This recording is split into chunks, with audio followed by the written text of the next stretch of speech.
Hey everyone, what's good? Welcome to Storytime. So I tried with my new camera and the audio was horribly off, and for some reason the camera was also very grainy, and I'm not sure what I'm doing incorrectly, but I will learn. I mean, it's all just a learning curve, right? It's the whole process that I'm starting at the very beginning. We used to use GoPros and things were just a little easier for some reason back then. But, for me, I gotta just learn the tech and all the stuff that goes along with it.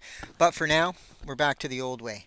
So I wanted to do a continuation of the lottery win.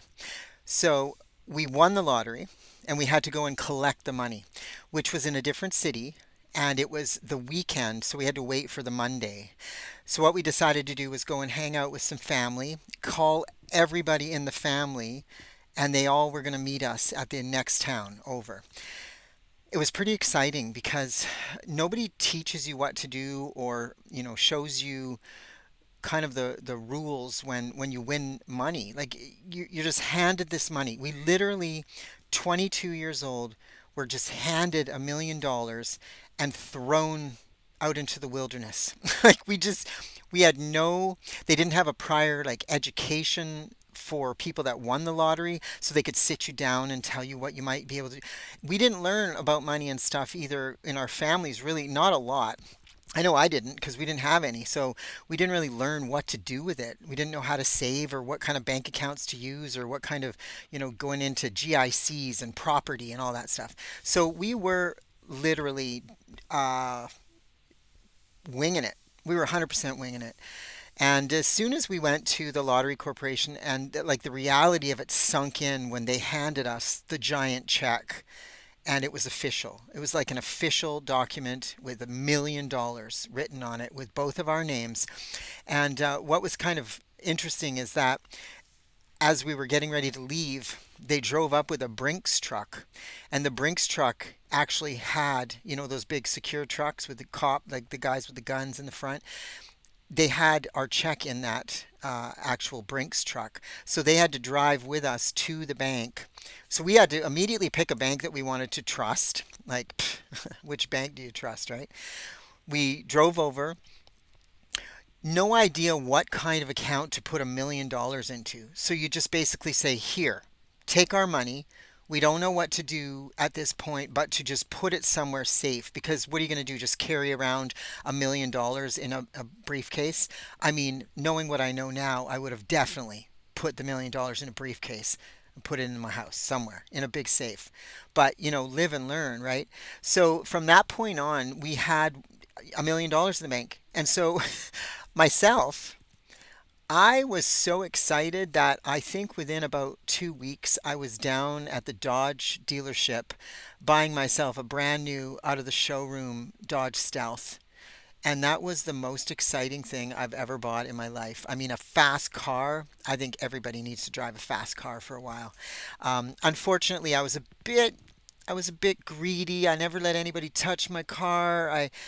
I drove the wheels off it. I got 8 speeding tickets in the first month, and then they took my driver's license away.